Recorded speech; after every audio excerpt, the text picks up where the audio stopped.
Konami dropped a new ban list yesterday after YCS Anaheim, and Yu-Gi-Oh players are freaking furious. So in today's video, I'm gonna re-go over the ban list again and give you guys my honest thoughts and opinions, because when the ban was revealed, I did do a live reaction for it. If you guys haven't seen the live reaction, check it out. Some people said I was a little too loud and talked over the people who was announcing the cards, but if you guys are not familiar with reactions, that's what a reaction is, a freaking reaction.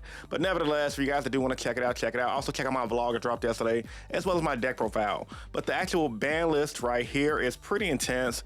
Like the video, and if you guys are new here, hit the subscribe button for more Yu-Gi-Oh content. I'm uploading videos as much as I can throughout the week. Also, be sure to check out my channel sponsors in the description down below: Imperium Duelist, Yu-Gi-Oh Mint, and Into the AM. Everyone can give you good discounts on dope stuff. So Yu-Gi-Oh ban list yesterday. The Unlimiteds was pretty definitely intense. Opening Spirit Gates came back to 3. IB, the World Justice, came back to 3. Colossus came back to 3. Pretty much the Dragon Rulers are back at 3. Rescue Ace, Airlifter, Redox, Lunar Light Tiger, Dino Pagan Trops, and the Blaster. But like I said, all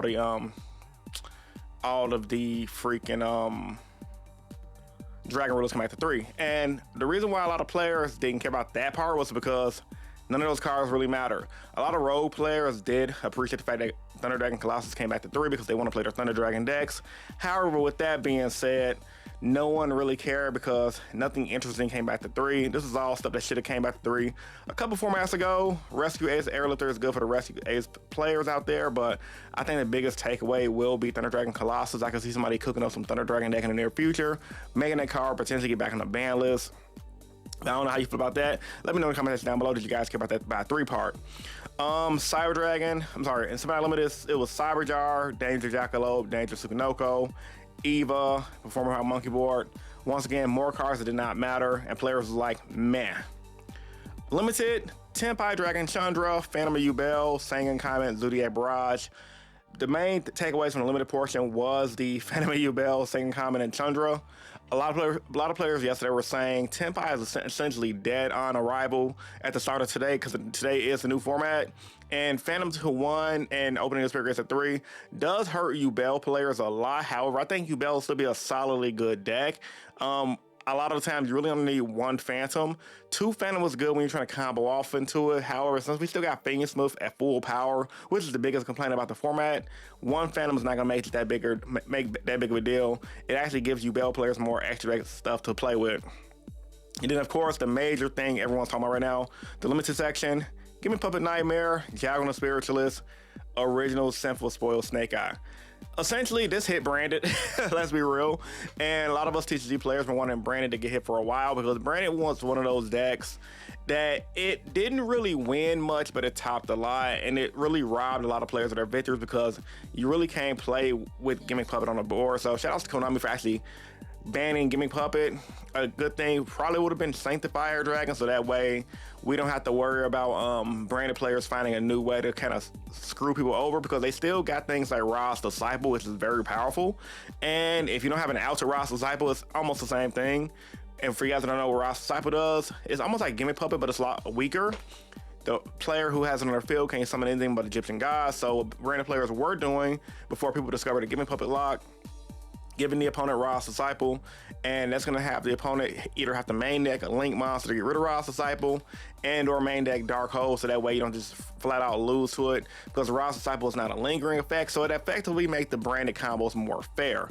But we already know branded players were winning without the combos being fair, because if you resolve a combo 9 times out of 10 it was GG no re, because they're just going to keep looping the Gimmick Puppet Nightmare and stopping you from playing Yu-Gi-Oh. It's a very frustrating time going against branded players at the start of the Yubel format, because I was playing Yubel and I hated that deck a lot. So yeah, I'm glad they got hit. Jalgan Spirituals, I think they just gave Jalgan because Jalgan also was getting used and branded as well. Well, and a lot of combo decks as well that just say you can't play Yu-Gi-Oh. Then Original Sinful Spoils, Slaughter, Snake Eyes. I watch a lot of players like Yasin and a lot of pros who say Snake Eyes are dead. And yeah, that hurts Snake Eyes a lot, just stopping them up. But I won't be surprised if people cook up a funner version of Snake Eyes that's a lot more fair. And I won't be surprised because people did this before, like when major decks in the past gotten hit, like Zodiacs, for example, Necros, people found unique ways to run those decks. It's kind of like how people are still running tier limits and topping regionals. I guarantee you, people will still cook up some weird version of branded or Snake Eyes that it's gonna be dirt cheap, but it's also gonna be effective. So my take on the ban list is this, man. Yu-Gi-Oh players are upset, and here's why. Where the heck is the Fiendsmith hits? I think that's the biggest complaint everyone's having. Why was no Fiendsmith engraver hit to 1? Why did none of the stuff, like, they just left it all at 3?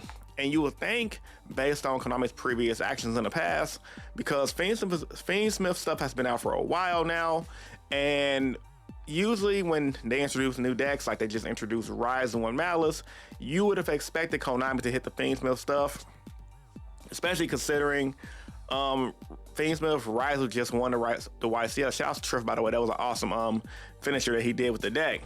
And I personally think that Konami just trying to give us players more other options to play, because by Fiendsmith staying in the metagame, it gives Ryzen a little bit of a boost until the next set comes out because it won the YCS. But I don't know if Konami was thinking about that prior to that, because OCG been had the Fiendsmith engine here for a while. Let me know what you guys think about that in the comments down below. Fiendsmith being here still allows Yugioh to play. If Yugioh goes uninterrupted, yeah, they make their Phantom and they can still recycle their Phantom. And now with opening Asparagus at 3, Yugioh's definitely gonna be a top contender going into the next format, hands down. One of the better decks. Be on the lookout for my tier list video. I might drop it today, give you guys my thoughts and opinions about how the new format's gonna shape up. But yeah, I think Fiendsmith honestly may ruin the format. And a lot of players are feeling that way as well, because they feel like Fiendsmith stuff is also just too broken, too nutty. They tired of engravers just being a free pluses. They tired of engraver just playing off of himself to give your opponent an omni negate. Like, one engraver does so much for the opponent, so, or if you're playing it, so. But hey, we got to deal with this stuff, and it is what it is, right? We're Yu-Gi-Oh players, we'll figure it out. Another big complaint was people felt like Bonfire shit got hit because people were already predicting Ryzen to be the best deck.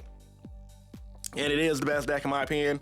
I think YCS Anaheim showed us the results. Majority of the tops were with the Ryzen, and just like they are in the OCG. So Bonfire 1 would have been another good hit for the ban list. And in addition to that, people also want Dimensional Shifter hit. And this was kind of not a shocker to me, because like I mentioned in previous videos, Dimensional Shifter was gonna stay on ban list, stay off the ban list, mainly because of Malice. Malice is one of Konami's newer archetypes of the crossover breakers that revolve around having their stuff banished, and especially some of themselves from the banished zone.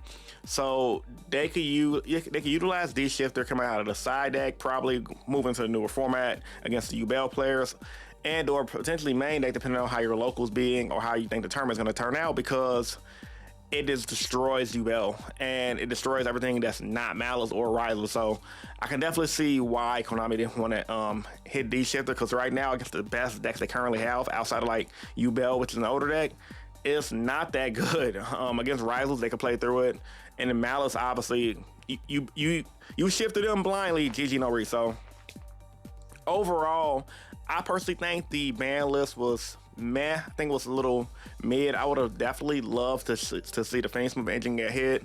And like I said, players are furious. Everybody's comment section like, man, this is a lame ban list, boring ban list. I think what made it boring also as well is the fact that we didn't get anything interesting coming back off the ban list. I would have loved to see wind up stuff coming back off the ban list, because they are effectively bringing back a lot of older stuff that we love to play. But nevertheless, man, tell me what you guys think about the ban list. Comments down below.